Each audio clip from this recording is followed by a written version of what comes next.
دری ولسوالی پریان ولایت پنجشیر فعلا در کابل زندگی میکنیم و اینجا آمدیم به خاکپالی یک لقمه نان پیدا کنیم به اولاد خود و به طفل و خود که یک 4 روز آرام زندگی کنیم. بازم تشکر از دولت اسلامی که فعلا ما را در اینجا وقت داده و ما در اینجا کار میکنیم و یک لقمه نان پیدا میکنیم. از کلانا و همه بزرگان ما خوشگذار است. عبودت زورگویی بود، زور میگرفت، غریب در گرفته بود، هیچ کس به کس داده نمیتون. فعلا با امید خدا به دستی عدل درست میرود، بول میشه به کلگی یک لقمه نان حلال به همگی میرسه، چی به دولت چی به راحت به کلگی. فعلا نمیگم ما اینجا خاکپالی اگر چیزی را میافتیم به زور پیش ما میگفتن، ولی کسی هر ما را چیزی گفته نمیتونه و هیچ کس پرسان کرده نمیتونه که توی چی میکنی، به چی آمدی. ملت است ما به دولت به همه چیز نه قاچاق میشه، نه زورگویی است، نه کسی دیگه جای برده میتونه، کسی را کس استاد کرده و کدام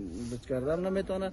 بسیار وقت اینجا می تا میشدی به زور دولت میگفتن، پولت میگفتن، ولی هیچ گپی نیست. به امید خدا بسیار امنیت آرام درست، هیچ مشکلی وجود نداره فعلا. به امید خدا تا شب میری روز میری هر وقت هر جایی که بری هیچ مشکلی نیست. امنیت بسیار تامین است، آرام دلجم کلگی میتونه که به کار خود ادامه بده.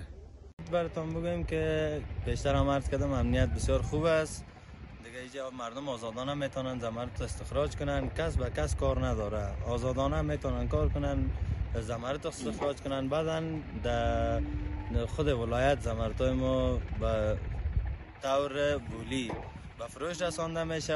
از قبل که بسیار زیاد بهتر است، به خاطر که قبل مردم به طور قاچاقی زمرد استخراج میکردن و به طور قاچاقی هم میفروختن. در او وقت از او وقت تا حال بسیار خوبتر هم شده و فایدهش هم بر مردم و شما بسیار زیاد است.